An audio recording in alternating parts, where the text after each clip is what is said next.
चल रही गुरबाणी शब्द की जो विचार है, जो गुरकिरपा द्वारा आपां सारे रल मिल के करते हाँ, जिन्नी कुछ सूझी गुरबाणी बख्शदी है। अज का जो साहिब का फरमान है, जिसकी विचार आपां सारे रल मिल के करांगे। पातशाह कहते आखै वेद पाठ पुराण, आखै पढ़े करह बख्या। आखै वेद पाठ पुराण, जिन्हों ने वेद नूं पढ़िया, क्योंकि पढ़न वाले तो व्यक्ति ही हैं, उन्होंने वेद नूं पढ़ के पाठ करके उस दे विचों पुराण बनाए, भाव के उन्हां ग्रंथां दा उतारा किया अपनी बोली दे अंदर। पर एक गल वो जरूर लिखते गए कि जिस दी गल वेद दे अंदर कीती गई है वो बेअंत है। जिवें गुरबाणी च भी फरमान है, जैसा तू तैसा तू ही क्या उपमा दीजै, कि इस संसार दे अंदर कोई ऐसी वस्तु नहीं जिस दी मिसाल दिती जा सके कि परमेश्वर इहो जिहा है। सिर्फ परमेश्वर बारे ज्ञान दिता जाता है, सोझी दिती जाती है। उन्होंने समझना अगले व्यक्ति ते निर्भर करता है कि वह किस तरह समझ रहे। आखै वेद, वेद जिहड़ा गुरमुख है उसनूं आखदे हैं। गुरमुख आखदा है क्योंकि गुरमुख ग्रंथ तो पढ़दा है तो वह अपने अंदर सोझी प्राप्त कर लैंदा है। फिर जिहड़ी बख्शिश उस दे उपर हुंदी है, सुग्यान आउंदा है, फिर उसनूं आखदा भी है। जिन्ना चिर वो शरीर करके रहिंदा, बोलदा भी रहिंदा ते लिखत विच भी लिआउंदा रहिंदा है। उन्हां धार्मिक पुरुषां ने भी ये गल आखी कि हे परमेश्वर, तेरी जिहड़ी शक्ति है, तेरा जिहड़ा हुक्म है वो अपार है। सो तेरे वर्गा संसार विच कुछ होर नहीं। फिर की कहण, किस चीज़ की मिसाल दे के समझाउण। जिवें पातशाह भी कहते हैं, रूप तेरा अगम है, अनूप तेरा दरसारा। भी तेरा जिहड़ा रूप है, वजूद है जरूर, पर वो अगम है, वो मनुखी बुद्धि की पकड़ विच नहीं आउंदा। उस हुक्म नूं कोई भी बाउंड नहीं कर सकता, पकड़ के नहीं रख सकता। उस हुक्म ते कोई दावा नहीं कर सकता कि यही हुक्म है। हुक्म जिसने बुझ लिया वो जानता है कि हुक्म आए। वो दूसरे नूं उपदेश जरूर दिंदा कि हुक्म नूं बुझो, जिस तरह असी हुक्म नूं बुझिआ तुसी भी बुझो। पर जिहड़ा उन्हां दी गल दे उपर भरोसा करदा है, उन्हां दी दित्ती हुई विधि नूं अपना लैंदा है। जिवें पातशाह कहंदे आ, इह बिध सुण के जाटरो उठ भगती लागा, मिले प्रतख गुसाइयां धन्ना बड़ भागा। वो विधि पातशाह धन्ना जी दे कोल भी आई, जिहड़ी कबीर साहब दे कोल सी। विधि इक्को ही है, विधि दो होर नहीं है, इक्को ही विधि है। सब दे कोल ओही विधि आऊगी, इक्को ही मंजिल है, इक्को ही रस्ता है परमार्थ दे अंदर। सो ओ हुक्म नूं बुझ लैंदा है। पर हुक्म बारे बुझ के जो उसनूं फरमान हुंदा है सचखंड वल्लों, ओही वो बख्यान करदा है। हौं बुलाया बोलै खसम दा, जो भी पिछों हुक्म आउंदा उही वो बोलदा, अपनी मर्जी गुरमुख फिर भी नहीं करता। इस करके हुक्म है जिहड़ा वो बुझारत है। भगतां ने फिर भी गुरबाणी दे अंदर बहुत कुछ दस्सिआ, पर इन्ना कुछ दस्सण दे बावजूद ਹੁਕਮ ਬੁਝਾਰਤੀ। ਤਾਂ ਹੀ ਪਾਤਸ਼ਾਹ ਨੇ ਲਿਖਿਆ ਹੁਕਮ ਬੂਝ ਪਰਮ ਪਦ ਪਾਏ। ਜਦੋਂ ਤੁਸੀਂ ਹੁਕਮ ਨੂੰ ਬੁੱਝ ਲਓਗੇ ਤਾਂ ਤੁਹਾਨੂੰ ਪਰਮ ਪਦ ਦੀ ਅਵਸਥਾ ਪ੍ਰਾਪਤ ਹੋ ਜਾਵੇਗੀ, ਭਾਵ ਕਿ ਤੁਹਾਨੂੰ ਆਪਣੇ ਆਪ ਦਾ ਪਤਾ ਲੱਗ ਜਾਵੇਗਾ ਕਿ ਤੁਸੀਂ ਹੈ ਕੌਣ।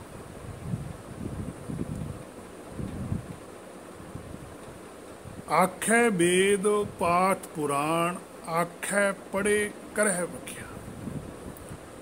ਹੁਣ ਜੋ ਕੁਛ ਵੀ ਵੇਦਾਂ ਦੇ ਅੰਦਰ ਲਿਖਿਆ ਹੋਇਆ ਜਾਂ ਗੁਰਬਾਣੀ ਦੇ ਅੰਦਰ ਲਿਖਿਆ ਹੋਇਆ, ਆਖੈ ਪੜ੍ਹੇ, ਉਸ ਵੇਲੇ ਉਹ ਵੇਦ ਦੇ ਵਿੱਚ, ਪੁਰਾਣਾਂ ਦੇ ਵਿੱਚ, ਸਿਮਰਤੀਆਂ ਵਿੱਚ ਜੋ ਕੁਛ ਲਿਖਿਆ ਹੁੰਦਾ ਸੀ ਉਹੀ ਪੜ੍ਹ ਕੇ ਸੁਣਾਉਂਦੇ ਸੀ। ਅੱਜ ਜਿਵੇਂ ਅਸੀਂ ਗੁਰਬਾਣੀ ਪੜ੍ਹ ਕੇ ਸੁਣਾਉਂਦੇ, ਉਹਦਾ ਵਿਖਿਆਨ ਕਰਦੇ। ਹੁਣ ਜੋ ਵੇਦ ਪੁਰਾਣ ਪੜ੍ਹਦੇ ਹਨ ਉਹ ਉਹੀ ਵਿਖਿਆਨ ਕਰਦੇ ਹਨ ਜੋ ਉਹਦੇ ਅੰਦਰ ਲਿਖਿਆ ਹੋਇਆ। ਇਹ ਗੱਲ ਵੀ ਉਹ ਆਖਦੇ ਹਨ ਕਿ ਪਰਮੇਸ਼ਰ ਬੇਅੰਤ ਹੈ, ਉਸ ਨੂੰ ਕੋਈ ਪਾ ਨਹੀਂ ਸਕਦਾ, ਪਰ ਫਿਰ ਵੀ ਬੜੀਆਂ ਕਥਾ ਕਹਾਣੀਆਂ ਸੁਣਾਈਆਂ ਜਾਂਦੀਆਂ ਨੇ ਕਿ ਰੱਬ ਫਲਾਣੇ ਨੇ ਪਾ ਲਿਆ।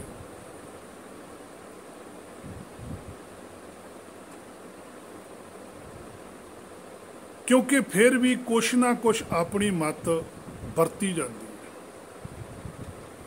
ਜਦੋਂ ਤੁਸੀਂ ਆਪਣੀ ਮੱਤ ਨੂੰ ਵਰਤੋਗੇ, ਤੁਸੀਂ ਆਤਮ ਗਿਆਨ ਨੂੰ ਬਦਲ ਨਹੀਂ ਸਕਦੇ, ਪਰ ਆਪਣੀ ਮੱਤ ਜਦੋਂ ਵਰਤੀ ਜਾਂਦੀ ਆ, ਆਪਣੀ ਮੱਤ ਦੇ ਨਾਲ ਉਹ ਆਤਮ ਗਿਆਨ ਦੇ ਜਿਹੜੇ ਅਰਥ ਨੇ, ਜਿਹੜੀ ਅਸਲ ਵਿਚਾਰਧਾਰਾ, ਉਹਦੇ ਵਿੱਚ ਫੇਰ ਬਦਲ ਹੋ ਸਕਦਾ ਹੈ ਔਰ ਹੁੰਦਾ ਰਹਿੰਦਾ ਹੈ। ਕਿਸੇ ਵੇਲੇ ਵੇਦ ਸੀ, ਵੇਦ ਦੇ ਵਿਚਾਰਧਾਰਾ ਨੂੰ ਬਦਲ ਕੇ ਪੁਰਾਣ ਬਣਾਏ ਗਏ, ਸਿਮਰਤੀਆਂ ਬਣਾਈਆਂ ਗਈਆਂ, ਉਪਨਿਸ਼ਦ ਬਣਾਏ ਗਏ। ਜਦੋਂ ਕੋਈ ਵੀ ਉਹਨਾਂ ਦਾ ਆਪਣੀ ਮੱਤ ਵਰਤਦਾ, ਕਿਉਂਕਿ ਜਿਹੜੇ ਪੁਰਖਾਂ ਨੇ ਵੇਦ ਲਿਖੇ ਉਹਨਾਂ ਕੋਲ ਤਾਂ ਪਰਮਾਰਥ ਸੀ, ਗੁਰਮਤਿ ਸੀ। ਜਿਨ੍ਹਾਂ ਨੇ ਉਹਨਾਂ ਦਾ ਉਲੱਥਾ ਕੀਤਾ ਉਹਨਾਂ ਕੋਲ ਗੁਰਮਤਿ ਨਹੀਂ ਸੀ, ਉਹਨਾਂ ਕੋਲ ਆਪਣੀ ਮੱਤ ਸੀ। ਤਾਂ ਹੀ ਗੁਰਬਾਣੀ ਦੇ ਅੰਦਰ ਵਚਨ ਆਇਆ ਪਾਤਸ਼ਾਹ ਦਾ, ਗੁਰ ਕੀ ਮਾਤੂ ਲੇਹੇ ਇਆਨੇ, ਭਗਤੀ ਬਿਨਾ ਵਹ ਡੂਬੇ ਸਿਆਣੇ। ਗੁਰਮ ਦੀ ਮੱਤ ਨਾਲ ਚੱਲ, ਆਪਣੀ ਮੱਤ ਨਾ ਵਰਤ ਲਈ। ਜਦੋਂ ਅਸੀਂ ਆਪਣੀ ਮੱਤ ਵਰਤ ਲਾਵਾਂਗੇ ਤਾਂ ਅਸੀਂ ਪਰਮਾਰਥ ਤੋਂ ਦੂਰ ਹੋ ਜਾਵਾਂਗੇ, ਕਿਉਂਕਿ ਆਪਣੀ ਮੱਤ ਦੇ ਅੰਦਰ ਥੋੜੀ ਬਹੁਤੀ ਕੂਟਨੀਤੀ ਹੁੰਦੀ ਹੈ। ਸੰਸਾਰ ਦੀ ਜਿਹੜੀ ਚਮਕ ਦਮਕ ਹੈ ਉਹਨੂੰ ਦੇਖ ਕੇ ਮਨ ਲੁਭਾਏਮਾਨ ਹੁੰਦਾ ਹੈ। ਆਪਣੇ ਅੰਦਰੋਂ ਜਿਹੜੀ ਹਉਮੈ ਦਾ ਕੰਢਾ ਹੈ ਉਹ ਵੱਧਦਾ ਹੈ। ਫਿਰ ਉਹ ਲੋਕ ਕੀ ਕਰਦੇ ਆ, ਜਿਹੜੀ ਆਪਣੀ ਮੱਤ ਵਰਤ ਲੈਂਦੇ ਆ, ਉਹਨਾਂ ਕੋਲ ਗੁਰ ਦੀ ਮੱਤ ਹੁੰਦੀ ਨਹੀਂ, ਕਿਉਂਕਿ ਜਿਹਦੇ ਕੋਲ ਗੁਰ ਦੀ ਮੱਤ ਹੈ ਉਹਦੇ ਅੰਦਰ ਤਾਂ ਭੈ ਹੋਊਗਾ, ਕਿਉਂਕਿ ਉਹਨੂੰ ਤਾਂ ਇਸ ਗੱਲ ਤੇ ਭਰੋਸਾ ਹੋਊਗਾ ਕਿ ਹੁਕਮ ਮੈਨੂੰ ਵੇਖ ਰਿਹਾ, ਪਰਮੇਸ਼ਰ ਮੈਨੂੰ ਵੇਖ ਰਿਹਾ, ਮੈਂ ਕਿਉਂ ਗਲਤ ਕਰਾਂ, ਮੈਂ ਕਿਉਂ ਆਪਣੀ ਮੱਤ ਨੂੰ ਵਰਤਾਂ, ਮੈਂ ਕਿਉਂ ਉਹਦੇ ਭਾਣੇ ਚੋਂ ਬਾਹਰ ਜਾਵਾਂ, ਮੈਂ ਕਿਉਂ ਉਹਦੀ ਰਜ਼ਾ ਤੋਂ ਬਾਹਰ ਜਾਵਾਂ। ਉਹਦੇ ਅੰਦਰ ਤਾਂ ਭੈ ਰਹਿੰਦਾ। ਹੁਣ ਜਿਹਦੇ ਅੰਦਰ ਭੈ ਨਹੀਂ, ਉਹ ਖੁਦ ਆਪਣੇ ਆਪ ਹੀ ਬਣ ਗਿਆ, ਉਹਨੇ ਤਾਂ ਫਿਰ ਆਪਣਾ ਹੀ ਹੁਕਮ ਚਲਾਉਣਾ ਨਾ। ਜਿਹੜਾ ਗੁਰਮੁਖ ਹੈ ਉਹ ਕਦੇ ਨਹੀਂ ਕਹਿੰਦਾ ਮੇਰਾ ਹੁਕਮ ਮੰਨੋ, ਗੁਰਮੁਖ ਸਦਾ ਹੀ ਕਹਿੰਦਾ ਪਰਮੇਸ਼ਰ ਦਾ ਹੁਕਮ ਮੰਨੋ, ਹੁਕਮ ਬੁੱਝੋ, ਉਹਨੂੰ ਜਾਣੋ, ਫਿਰ ਉਹਦੇ ਅਨੁਸਾਰ ਚੱਲੋ। ਗੁਰ ਕਹਿਆ ਸਾਕਾਰ ਕਮਾਵੋ, ਜੋ ਤੁਹਾਨੂੰ ਗੁਰਬਾਣੀ ਕਹਿ ਰਹੀ ਹੈ ਉਹ ਮੰਨੋ। ਸੋ ਜਿਹੜੇ ਗੁਰਬਾਣੀ ਤੋਂ ਪਰੇ ਰਹਿੰਦੇ ਆ, ਵਰਤਦੇ ਗੁਰਬਾਣੀ ਨੂੰ ਹੀ ਨੇ, ਅੱਗੇ ਗੁਰਬਾਣੀ ਨੂੰ ਹੀ ਰੱਖਦੇ ਆ। ਉਸ ਵੇਲੇ ਪੰਡਤ ਸੀ ਜਿਹੜਾ ਵੇਦ ਅੱਗੇ ਰੱਖਦਾ ਸੀ, ਸਿਮਰਤੀਆਂ ਰੱਖਦਾ ਸੀ, ਪੁਰਾਣ ਅੱਗੇ ਰੱਖਦਾ ਸੀ, ਪਰ ਵਰਤਦਾ ਮਤ ਆਪਣੀ ਸੀ, ਕਿਉਂਕਿ ਆਮ ਲੋਕਾਂ ਦੇ ਕੋਲ ਇੰਨਾ ਸਮਾਂ ਨਹੀਂ ਹੁੰਦਾ ਕਿ ਉਹ ਵੇਦ ਦਾ ਪਾਠ ਕਰੇ। ਜਿਵੇਂ ਅੱਜ ਸਾਡੇ ਕੋਲ ਗੁਰਬਾਣੀ ਵਿਚਾਰਨ ਦਾ ਟਾਈਮ ਬਹੁਤ ਘੱਟ ਹੈ, ਪੜ੍ਹਨ ਦਾ ਟਾਈਮ ਹੈ। ਹੁਣ ਇੱਕ ਕੰਮ ਹੀ ਹੋਊ, ਜਾਂ ਪੜ੍ਹ ਹੋਊਗੀ ਜਾਂ ਵਿਚਾਰ ਹੋਊਗੀ, ਦੋਏ ਕੰਮ ਇਕੱਠੇ ਨਹੀਂ ਹੋ ਸਕਦੇ। ਜਦੋਂ ਤੁਸੀਂ ਵਿਚਾਰਨ ਲੱਗ ਜਾਓਗੇ, ਨਾਲ ਪੜ੍ਹੋਗੇ, ਤਾਂ ਫਿਰ ਤੁਸੀਂ ਇੱਕ ਤੋਂ ਅੱਗੇ ਨਹੀਂ ਜਾ ਸਕਦੇ। ਇੱਕ ਦੋ ਪੰਕਤੀਆਂ ਪੜ੍ਹੋਗੇ ਤਾਂ ਫਿਰ ਉੱਥੇ ਹੀ ਖੜੇ ਰਹੋਗੇ। ਜਦੋਂ ਤੁਸੀਂ ਇਕੱਲਾ ਪਾਠ ਕਰੋਗੇ ਫਿਰ ਤੁਸੀਂ ਵਿਚਾਰ ਨਹੀਂ ਸਕਦੇ, ਫਿਰ ਤੁਸੀਂ ਫਟਾਫਟ ਪੜ੍ਹ ਦੋਗੇ। ਫਿਰ ਉਹ ਜਿਹੜੇ ਧਰਮ ਦੇ ਸੰਸਾਰੀ ਆਗੂ ਨੇ ਉਹ ਫਿਰ ਇੱਕ ਰੀਤ ਬਣਾ ਦਿੰਦੇ ਆ, ਜਿਹਨੂੰ ਅੱਜ ਸਾਡੇ ਵੀ ਰਹਿਤ ਮਰਜ਼ਾਦਾ ਕਹਿ ਦਿੰਦੇ। ਹੁਣ ਰਹਿਤ ਮਰਜ਼ਾਦਾ ਦੇ ਅੰਦਰ ਟਾਈਮ ਹੈ, ਪਰ ਜਿਹੜੀ ਕੱਲੀ ਰਹਿਤ ਹੈ ਉਹਦੇ ਵਿੱਚ ਟਾਈਮ ਨਹੀਂ ਹੈ। ਉਹਦੇ ਵਿੱਚ ਤਾਂ ਆਉਂਦਾ ਕਿ ਸਾਸ ਸਾਸ ਸਿਮਰੋ ਗੋਬਿੰਦ। ਹੁਣ ਸਵਾਸ ਸਵਾਸ ਸਿਮਰਨਾ, ਭਾਵ ਕਿ ਜਿੰਨਾ ਚਿਰ ਸਵਾਸ ਆਉਂਦਾ ਹੈ ਉਹਨੂੰ ਚੇਤੇ ਰੱਖਣਾ, ਉਹਨੂੰ ਵਿਸਾਰਨਾ ਨਹੀਂ, ਉਹਦੇ ਹੁਕਮ ਚੋਂ ਬਾਹਰ ਨਹੀਂ ਜਾਣਾ, ਉਹਦੀ ਰਜ਼ਾ ਤੋਂ ਬਾਹਰ ਨਹੀਂ ਜਾਣਾ। ਇਹ ਹੈ ਸਾਸ ਸਾਸ ਸਿਮਰਨਾ। ਤੇ ਜਦੋਂ ਅਸੀਂ ਸਾਸ ਸਾਸ ਚੇਤੇ ਰੱਖਾਂਗੇ ਵੀ ਹੁਕਮ ਸਾਡੇ ਸਾਹਮਣੇ ਹੈ, ਪਰਮੇਸ਼ਰ ਸਾਨੂੰ ਦੇਖਦਾ, ਅਸੀਂ ਗਲਤ ਕੁਝ ਕਰ ਹੀ ਨਹੀਂ ਸਕਦੇ। ਤੇ ਜਦੋਂ ਅਸੀਂ ਟਾਈਮ ਬਾਉਂਡ ਹੋਵਾਂਗੇ ਵੀ ਇੰਨੇ ਪਾਠ ਇੰਨੇ ਵਜੇ ਤੱਕ ਹੀ ਕਰਨਾ, ਫਿਰ ਤਾਂ ਅਸੀਂ ਉਹ ਕਰਨਾ ਹੈ। ਫਿਰ ਉਹ ਸਾਡੇ ਲਈ ਇੱਕ ਮਰਜ਼ਾਦਾ ਬਣ ਜਾਂਦੀ ਹੈ, ਇੱਕ ਦਾਇਰਾ ਬਣ ਜਾਂਦਾ ਹੈ। ਗੁਰਮਤਿ ਦਾ ਕੋਈ ਦਾਇਰਾ ਨਹੀਂ ਹੈ, ਕਿਉਂਕਿ ਜਦੋਂ ਪਰਮੇਸ਼ਰ ਦਾ ਕੋਈ ਦਾਇਰਾ ਨਹੀਂ ਹੈ, ਪਰਮੇਸ਼ਰ ਅਸੀਮ ਹੈ, ਤੇ ਜਿਹਨੇ ਪਰਮੇਸ਼ਰ ਨਾਲ ਜੁੜਨਾ ਉਹਨੂੰ ਵੀ ਅਸੀਮ ਹੀ ਬਣਨਾ ਪਵੇਗਾ। ਜਾਗਤੇ ਕੋ ਜਾਗਤਾ ਹੀ ਮਿਲ ਸਕਦਾ ਹੈ, ਸੁੱਤਾ ਨਹੀਂ ਮਿਲ ਸਕਦਾ। ਸੋ ਫਿਰ ਉਹ ਕੀ ਕਰਦੇ ਆ, ਉਹ ਕੁਛ ਭੈ ਪਾ ਦਿੰਦੇ ਆ, ਭੈ ਪਾ ਕੇ ਆਪਣੀ ਇੱਕ ਰੀਤ ਬਣਾ ਲੈਂਦੇ ਆ। ਗੁਰਬਾਣੀ ਦੇ ਜਿਹੜੇ ਸ਼ਬਦ ਨੇ, ਬਚਨ ਨੇ, ਉਹਨਾਂ ਦਾ ਥੋੜਾ ਬਹੁਤਾ ਬਦਲਾਅ ਕਰ ਦਿੰਦੇ ਆ, ਉਹਨਾਂ ਗੱਲਾਂ ਨੂੰ ਆਪਣੇ ਨਾਲ ਜੋੜ ਲੈਂਦੇ ਆ। ਤੇ ਆਮ ਜਿਹੜੇ ਲੋਕ ਨੇ ਉਹਨਾਂ ਨੂੰ ਪਤਾ ਵੀ ਨਹੀਂ ਲੱਗਦਾ, ਉਹ ਉਹਨਾਂ ਦੀਆਂ ਕਹੀਆਂ ਹੋਈਆਂ ਗੱਲਾਂ ਨੂੰ ਸੱਚ ਮੰਨਦੇ ਆ। ਤੇ ਜਦੋਂ ਕੋਈ ਜਾ ਕੇ ਉਹਨਾਂ ਨੂੰ ਸਵਾਲ ਕਹਿੰਦਾ, ਉਹ ਕਹਿੰਦੇ ਦੇਖੋ ਜੀ ਇਹ ਗੁਰਬਾਣੀ 'ਚ ਲਿਖਿਆ ਹੋਇਆ। ਹੁਣ ਸਾਨੂੰ ਉਹ ਇੱਕ ਪੰਕਤੀਆਂ ਦੋ ਸੁਣਾ ਦਿੰਦੇ ਆ। ਹੁਣ ਕਈ ਥਾਵਾਂ ਤੇ ਗੁਰਬਾਣੀ 'ਚੋਂ ਸਵਾਲ ਹੈ, ਕਿਸੇ ਨੇ ਕੀਤਾ ਹੋਇਆ, ਪਾਤਸ਼ਾਹ ਨੇ ਉਹਦਾ ਜਵਾਬ ਦਿੱਤਾ ਹੋਇਆ। ਹੁਣ ਸਾਡੇ ਕੋਲ ਐਡੀ ਸੋਝੀ ਨਹੀਂ ਹੈ, ਤੇ ਅਸੀਂ ਉਹਨਾਂ ਦੀ ਗੱਲ ਨੂੰ ਸਵੀਕਾਰ ਕਰ ਲੈਂਦੇ ਹਾਂ ਵੀ ਹਾਂਜੀ ਵਾਕਈ ਗੁਰਬਾਣੀ ਵਿੱਚ ਲਿਖਿਆ ਹੋਇਆ। ਤਾਂ ਹੀ ਪਾਤਸ਼ਾਹ ਨੇ ਗੁਰਬਾਣੀ ਦੇ ਅੰਦਰ ਲਿਖਿਆ ਨਾ, ਉਸ ਵੇਲੇ ਪੰਡਤ ਨੂੰ ਆਖਿਆ ਵੇਦ ਪੜ੍ਹੇ ਪੜ੍ਹ ਪੰਡਤ ਮੂਏ, ਰੂਪ ਦੇਖ ਦੇਖ ਨਾਰੀ। ਫਿਰ ਕਿਉਂ ਇਹ ਗੱਲ ਲਿਖੀ ਪਾਤਸ਼ਾਹ ਨੇ? ਕਿਉਂਕਿ ਉਹ ਵੇਦ ਨੂੰ ਪੜ੍ਹਦੇ ਹੀ ਸੀਗੇ। ਫਿਰ ਇਹ ਗੱਲ ਅੱਜ ਸਾਡੇ ਤੇ ਵੀ ਲਾਗੂ, ਇਸੇ ਕਰਕੇ ਗੁਰਬਾਣੀ 'ਚ ਲਿਖਿਆ ਪੜ੍ਹਿਆ ਨਾਹੀਂ ਭੇਦ ਬੁੱਝਿਆ ਪਾਵਣਾ। ਪੜ੍ਹ ਕੇ ਨਹੀਂ ਪਤਾ ਲੱਗੂਗਾ, ਬੁੱਝੇ ਤੇ ਹੀ ਪਤਾ ਲੱਗਣਾ। ਹੁਣ ਬੁੱਝਣਾ ਬੜਾ ਔਖਾ ਹੈ, ਬੁੱਝਣ ਦੇ ਲਈ ਆਪਣਾ ਆਪਾ ਗਵਾਉਣਾ ਪੈਂਦਾ, ਪੜ੍ਹਨ ਦੇ ਲਈ ਆਪਣੀ ਹੋਂਦ ਰੱਖਣੀ ਪੈਂਦੀ ਹੈ। ਜਦੋਂ ਅਸੀਂ ਗੁਰਬਾਣੀ ਪੜ੍ਹਾਂਗੇ ਸਾਡੀ ਆਪਣੀ ਹੋਂਦ ਹੋਵੇਗੀ। ਜਦੋਂ ਅਸੀਂ ਗੁਰਬਾਣੀ ਤੋਂ ਕੁਝ ਸਿੱਖਾਂਗੇ, ਗੁਰਬਾਣੀ ਸਾਨੂੰ ਬੁਝਾਰਤ ਬੁਝਾਊਗੀ, ਫਿਰ ਸਾਨੂੰ ਆਪਣੀ ਹੋਂਦ ਗਵਾਉਣੀ ਪਊਗੀ। ਤਾਂ ਹੀ ਗੁਰਬਾਣੀ ਦੇ ਅੰਦਰ ਆਇਆ ਆਪ ਗਵਾਈ ਹੈ ਤਾਂ ਸਹੁ ਪਾਈ ਹੈ, ਔਰ ਕੈਸੀ ਚਤਰਾਈ। ਬਾਕੀ ਤਾਂ ਚਤਰਾਈ ਹੈ, ਚਲਾਕੀ ਹੈ, ਤੇ ਚਤਰਾਈ ਸਿਆਣਪਾਂ ਕਿਤੇ ਕਾਮ ਨਾ ਆਏ। ਸੋ ਗ੍ਰੰਥਾਂ ਦੇ ਅੰਦਰ ਸੱਚ ਲਿਖਿਆ ਹੁੰਦਾ। ਵੇਦਾਂ ਮੈਂ ਨਾਮ ਉੱਤਮ ਸੋ ਸੁਣੇ ਨਾਹੀਂ, ਫੇਰੇ ਜਿਉਂ ਬੇਤਾਲਿਆ। ਕਿਉਂ ਲਿਖਿਆ? ਕੱਲ ਨੂੰ ਕੋਈ ਜਿਹੜਾ ਭਗਤ ਆਊਗਾ ਉਹ ਸਾਨੂੰ ਵੀ ਕਹਿ ਸਕਦਾ ਗੁਰਬਾਣੀ ਮੈਂ ਨਾਮ ਉੱਤਮ ਸੋ ਸੁਣੇ ਨਾਹੀਂ, ਫੇਰੇ ਜਿਉਂ ਬੇਤਾਲਿਆ। ਕੱਲ ਨੂੰ ਸਾਡੇ ਤੇ ਵੀ ਗੱਲ ਲੱਗ ਗਈ ਹੋ, ਜੇ ਅਸੀਂ ਉਹ ਨਾਮ ਬਾਰੇ ਤਾਂ ਸੁਣਦੇ ਹੀ ਨਹੀਂ ਕੁਛ। ਸੋ ਗ੍ਰੰਥਾਂ ਦੇ ਅੰਦਰ ਸੱਚ ਲਿਖਿਆ ਰਹਿੰਦਾ, ਪਰ ਗ੍ਰੰਥਾਂ ਨੂੰ ਵਾਚਣ ਵਾਲੇ, ਵਿਚਾਰਨ ਵਾਲੇ ਆਪਣੀ ਜਦੋਂ ਮੱਤ ਵਰਤ ਲੈਂਦੇ ਆ, ਫਿਰ ਉਹਦੇ ਵਿੱਚ ਫੇਰ ਬਦਲ ਕਰ ਦਿੰਦੇ। ਔਰ ਹੁੰਦਾ ਰਹਿੰਦਾ, ਅੱਜ ਗੁਰਬਾਣੀ ਦੇ ਅੰਦਰ ਵੀ ਹੋ ਰਿਹਾ। ਸੋ ਅਸੀਂ ਮੰਨੀ ਜਾ ਰਹੇ ਹਾਂ, ਕਿਉਂਕਿ ਅਸੀਂ ਕਿਹੜਾ ਖੁਦ ਗੁਰਬਾਣੀ ਵਿਚਾਰਦੇ ਹਾਂ। ਇਹ ਰਮਜਾਂ ਤਾਂ ਗੁਰਬਾਣੀ ਵਿਚਾਰ ਕੇ ਹੀ ਖੁੱਲ੍ਹਦੀਆਂ, ਪੜ੍ਹ ਕੇ ਨਹੀਂ। ਸੋ ਜਿਨ੍ਹਾਂ ਨੂੰ ਕੁਝ ਪਤਾ ਲੱਗ ਜਾਂਦਾ, ਜਾਂ ਤਾਂ ਉਹ ਵਿਰੋਧ ਤੋਂ ਡਰਦੇ ਚੁੱਪ ਕਰ ਜਾਂਦੇ, ਜਾਂ ਫਿਰ ਉਹਨਾਂ ਨੂੰ ਮਾਇਆ ਦਾ ਰਸ ਪ੍ਰਭਾਵ ਹੇਠ ਲੈ ਲੈਂਦਾ।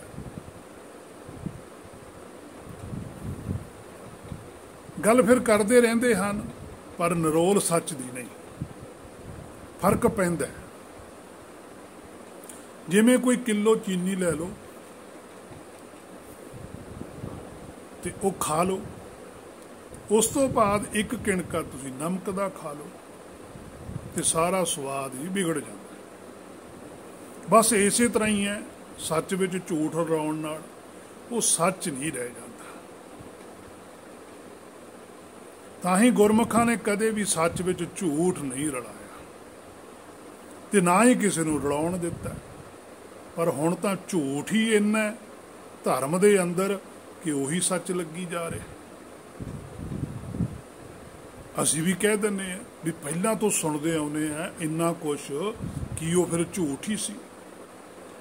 असी उन्हां गल्लां नूं मनदे हां जिस वेले गुरु नानक साहब ने गल आखी होवेगी असंख लख पतालां पताल लख आगासां आगास ओढ़क ओढ़क भाल थके वेद कहन एक बात। ये जदों पातशाहियां ने गल्लां बोलियां होणगियां उन्हां इस्लाम वालियां दे अगे तो उन्हां नूं भी तां ये गल दुख लगी होगी भी साडे तां धर्म दे ग्रंथां विच इन्नी गिणती कीती गई है 14 ही मन्ने गए ये लख कहंदा फिर कौन सही है।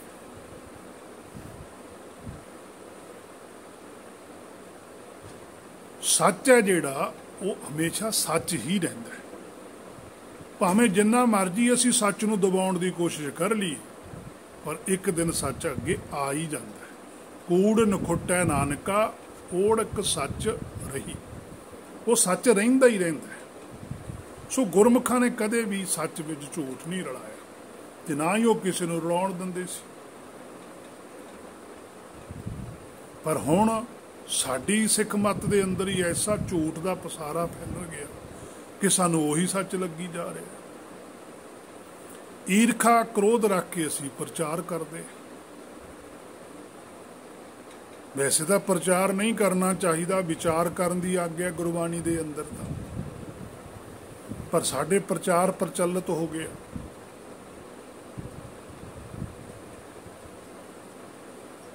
सच का जिहड़ा विचार है वो शुद्ध भावना ना होंदी है, क्योंकि जिहदे अंदर सच है वो दूसरे नूं भी सच स्वरूप ही बनाउणा चाहुंदा, वो अपने वर्गा ही बनाउणा चाहुंदा भी मेरे वर्गा ही बने। हुण जिहदे अंदर सच नहीं झूठ है वो दूसरे नूं अपने वर्गा थोड़ो बनाऊगा, वो तो आप तो नीवा रखूगा। उन्होंने पता भी जे मैं इहनूं अपने वर्गा बनाता फिर मेरी अहमियत च फर्क पैंदा, मेरे च घटा आऊगा। पर जिहड़ा गुरमुख है वो दूसरिਆਂ ਨੂੰ भी अपने वर्गे ही बनाउंदा है। इसे करके गुरबाणी दे अंदर बचन आया कि आवो संत मिलो मेरे भाई, मिल हार हार कथा करो। कि आवो मेरे संतों, तुसी मेरे भाई हो, मेरे वर्गे ही हो, आपां बैठ के हर दी कथा करिए। जिहड़ा तुहाडे अंदर हर है ओहदी तुसी विचार दिओ, मैं भी तुहानूं अपने हर दी विचार देवांगा। दोनों की विचार च आपां देखांगे भी कित्थे फर्क है, आदान प्रदान करांगे। गुणां की सांझ करांगे, गुण ग्रहण करने हैं, अवगुण छड्डणे हैं। यही बस एक सिख मत का सब तो विलक्षणता ही मार्ग है कि अवगुण छड्डणे हैं, गुण धारण करने हैं। शरीर करके संसारी गुण धारण करने हैं, आत्मा करके निराकारी गुण धारण करने हैं। इन्हां गल्लां दी सोझी उदों आउंदी है जदों असीं स्वयं गुरबाणी तो सोझी प्राप्त करते। जिन्ना चिर असीं गुरबाणी तो सोझी प्राप्त नहीं करते उन्ना चिर नहीं होंदी। सो शुद्ध भावना नाल सच दी विचार हुंदी है। हाँ, जो पाना वरत रहा है गुरमुख नूं स्वीकार करदा है। सो भगतां ने भी तर्क कीते पर कदे भी किसी नाल ईरखा नहीं की, सगों उन्हां दे भले वास्ते वा उन्हां दे अंदर सुधार करने वास्ते ये आख्या भी जिहड़ी तुहाडा मार्ग है वो गलत है, दिशा गलत है, तुहाडा रस्ता ठीक नहीं। जे मन लोगे तां भी ठीक है, जे नहीं मनोगे भावी तां भी ठीक है, तुहाडी अपनी खुशी है। अज भी साडे जिहड़े गुरमत दे प्रचारक हन वो आखदे हन कि तुसी आ गलत कर रहे हो, पर वो ठीक नहीं दसदे। ते जे पुछो भी ठीक की है फिर आखणगे गुरबाणी विचारो, गुरबाणी ठीक है। ये गल ठीक है कि गुरबाणी ठीक है, गुरबाणी नूं कोई गलत नहीं कहंदा।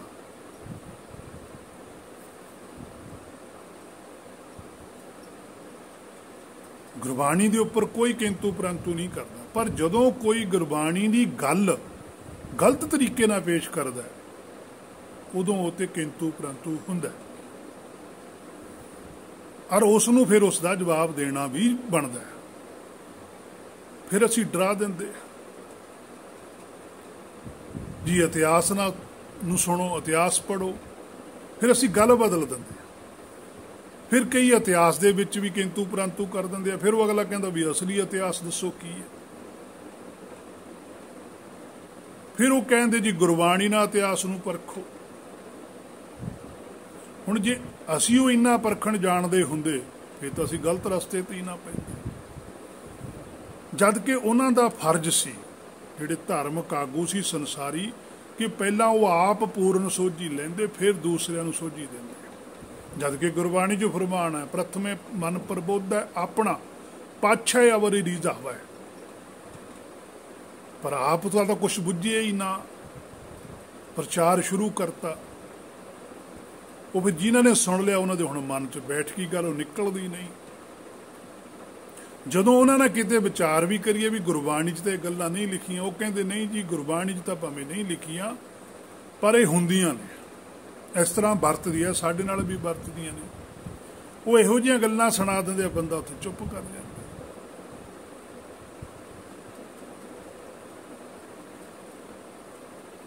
सो जीवन चली जाता है, पर असीं की करना है कि असीं गुरबाणी तो सोझी लेनी, और गुरबाणी तो सोझी लैके अपने आप नूं परखदे रहना। असल सच बारे पता करना भी असल सच की है ते झूठ की है। जदों पता लग गया कि ये असल विच सच है, उहनूं असीं ग्रहण करना है। और जिहनूं असली सच दा पता लग जाता है, फिर वो सच नूं लुको नहीं सकदा। जिवें पातशाह कहंदे रतों नूं लुकाया लुकै नाही, जे को रखै लुकाए। फिर तो शेर वांगू गजदा। जदों कबीर साहब नूं पता लग गया भी सच्चाई आए, तो मैदान च आ गए। पर जिन्ना चिर सच्चाई नहीं सी पता उन्ना चिर नहीं बोले। जदों पता लग गया परमेश्वर ने हुक्म बुझाता, उन्होंने फिर हुक्म की व्याख्या की। हुण किसी का औगण दस देना उहदी निंदिया नहीं है, उहदा भला है। पर जिहदा हुण औगण दस्सिया जांदा उहनूं तकलीफ हुंदी है। सो ताही गुरमुखां नूं गुरबाणी दे अंदर शेर की संज्ञा दिती गई, क्योंकि गुरमुख है जिहड़ा शेर वांगू वुकदा है, वो भै नहीं रखदा। गुरबाणी दे अंदर बचन है, सिंह रुचै सद भोजन मास। सिंह की जिहड़ी रुचि है वो सदा ही भोजन है, जिहड़ा उहदा भोजन की है, मास है।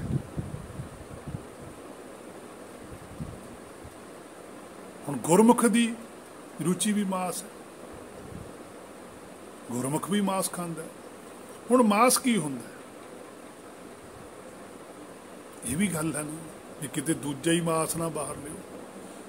जिहड़ा शरीर है अज जिन्हों असीं शरीर मानते हैं, किसी भी 84 लख जोन का, इनू गुरबाणी सचखंड कपड़ा बनदी है। जिन्हें कपड़ा पाया होया वो उहदा शरीर है, वो उहदा मास है। मास है उहदी इच्छा, उहदी अपनी होंद। गुरमुख है जिहड़ा उहदी ये रुचि हुंदी है कि वह अपनी इच्छा नूं खा जांदा है, मास नूं खा जांदा है। अपनी इच्छा जदों खत्म करती, अपनी होंद ही गवाती, फिर कला हुक्म रह जाता है। फिर वो सुरत है जिहड़ी वो आत्मा है, हुक्म च समा जाती है। शब्द सुरत भव सागर तरी है, ਉਹਦੇ ਵਿੱਚ ਸਮਾ ਕੇ ਉਹਦੇ ਵਰਗਾ ਹੀ ਬਣ ਕੇ ਚਲਾ ਜਾਂਦਾ ਹੈ। ਉਹਨੂੰ ਪਤਾ ਹੀ ਨਹੀਂ ਲੱਗਦਾ ਵੀ ਮੈਂ ਕੌਣ ਸੀ, ਆਪਣੀ ਹੋਂਦ ਹੀ ਗਵਾਈ ਗਈ। फिर वो कहता सब कुछ तू है भी तू ही सब कुछ है, मैं कुछ नहीं है। मैं नाही किछ हो नहीं, किछ आहे ना मोरा, अवसर लज्जा राख लो सदना जनत होगा। फिर वो अवस्था प्राप्त हो जाती है। सो सच झूठ के सामने दिखाई नहीं देता, मैदान में आके गजदा। असल में उही धर्म का सही विख्यान कर सकता है, दूजा नहीं कर सकता। जे किसी नूं शंका होवे तां निवारण भी करदा है, वो भी प्रेम दे नाल, कोई ईर्खा रख के नहीं करदा, कोई उहदी बदनामी नहीं करदा भी इहनूं तां पता ही नहीं लग्गिया इन्ना चिर दा धार्मिक गुरु बनिया फिरदा सी। पर नहीं, वो कहंदा ठीक है, बैठो विचार करो। सो पातशाह कहते आखै वेद पाठ पुराण, आखै पढ़े करे वख्यान। क्योंकि जिहो जिहा तुसीं कुछ पढ़ते हो उहो जिहा ही तुसीं वख्यान कर दिंदे हो। जो कुछ वो वेद चों पढ़ते सी, पाठ करके सुणाउंदे सी, पुराणा चों पढ़ते सी, वो सुणा दिंदे सी। अज असीं जो गुरबाणी तो पढ़ते हैं असीं वो सुणा दिंदे, उहो जिही वख्यान असीं कर दिंदे। पर असीं हुक्म नूं जदों बुझांगे, जदों हुक्म हिरदे चों प्रगट हो जाऊगा, फिर जिहड़ा वख्यान वो बदल जाऊगा। फिर गुरबाणी 'च जिहड़ा असली वख्यान लिखिया होया ਉਹਦੀ भी सोझी आ जाती है भी इत्थे असल 'ਚ पातशाह ने कहना की चाहुंदे सी। क्योंकि फिर उन्हां नाल कनैक्ट हो जाता आत्मा का। ਉਹੀ सारे सचखंड दे विच आत्मा ने, उन्हां नाल ਇਹ आत्मा भी उन्हां विच ही बैठदी है। उन्हां 'ਚ बैठ के ही बोलिया जाता है। हर दरगाह कीਆਂ बातां नानक आख सुणावै, दरगाह 'चों ही बोलिया जाता है। सो गुरमुख भी दरगाह दे विच चला जाता है। सो इत्थों तक कि अज दी विचार सी जो गुरकिरपा द्वारा की गई है। अगली विचार जे गुर ने चाया फिर की जाएगी। होइयां बेअंत भुल्लां दी खिमा। वाहिगुरू जी का खालसा, वाहिगुरू जी की फतेह।